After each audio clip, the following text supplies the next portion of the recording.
මහා කස්සපයන් වහන්සේ මේ සංසාරේ විපස්සී බුදුරජාණන් වහන්සේගේ කාලේ අන්ත අසරණ දුගී දුප්පතෙක් වෙලා ඉපදුණා.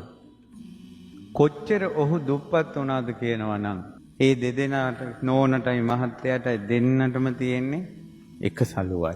ගෙදර ඉද්දින් පිරිමි කෙනා උඩුකය නිරුවත්ව ඉන්නවා. ගෙදරින් එළියට බහිනකොට හැම සලුවක් දා ගන්නවා කරට. විපස්සී බුදුරජාණන් වහන්සේගේ ශාසනයේ බුදුරජාණන් වහන්සේ දහම් දේශනකට අර දුප්පත් ජෝඩුව කල්පනා කළා අපි බණහමු. ගෙදර උන් දැකියවා අනේ මං බවලතෙක් නෙව රැයට බණහන්න යන්න බෑ. මං දවල් යන්නම් කියලා අර එකම සලුව පොරවගෙන දවල්ට යනවා. අර බ්‍රාහ්මණයා ඒ සලුව පොරවගෙන හවසට යනවා.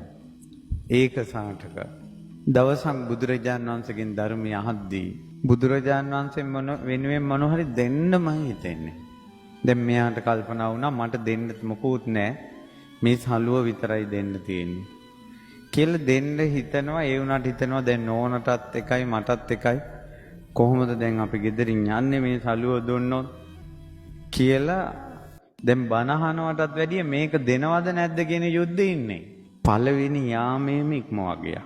තවත් ධර්මයේ දේශනා කරනවා බුදුරජාණන් වහන්සේ. එතකොට දෙවෙනි යාමේත් ඉක්මවලා ගියා. 12 ඉඳලා 2-3 වෙනකල්. අලුයන් යාමේත් හිතුවා.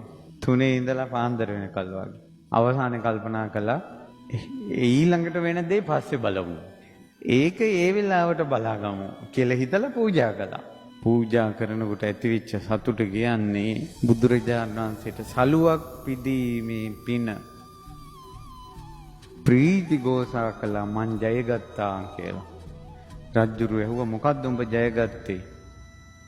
මේ සලුව අතාරින්න බැරුවන් හිටියේ. විස්තරේ කිව්වා. රජතුමා සලු දෙකක් දුන්නා.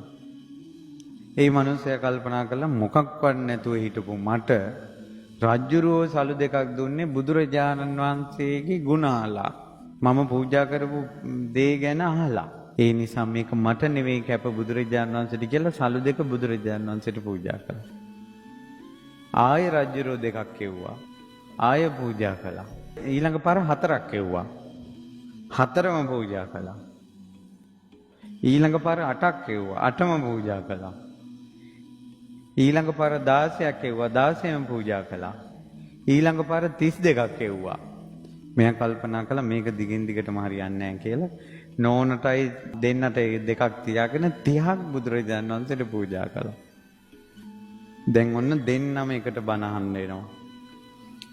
හරි සද්ධාවන්ත උපාසකෙක් උපාසිකාවක් බලන්න පිංගුතුනි සංසාරේ ඉරණම දෛවය කියන්නේ මෙතුමා ගෞතම බුද්ධ ශාසනයේ රහත් වෙන කෙනෙක්. විපස්සී බුද්ධ ශාසනයේ නිතර බණහන්න යනවා. පැහැදීම ඇති වෙනවා. මගපල් ලබන්නේ නැහැ. තකද ප්‍රාර්ථනාවෙන් ගුණ වෙන විදිහ.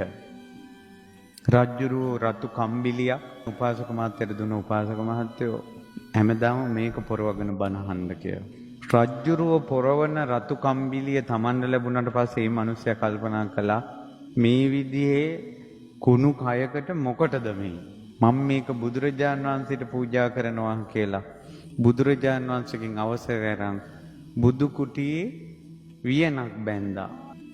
ලස්සන කම්බිලියකින්. රජ්ජුරුව බුදු කුටියට ගිය වෙලාවේ බුදු කුටියේ දැක්ක අර කම්බිලිය. ස්වාමීනි මේ අර ඒකසාටක බමුණයි කම්බිලියද කියලා ඇහුවා. ඔව් මහරජා. එච්චර අත්තරිනවා කිව්වා ඒ උපාසකතුමා. එහෙම පින් කරපු කෙනෙක් මහා කස්සප මහ රහතන් වහන්සේ.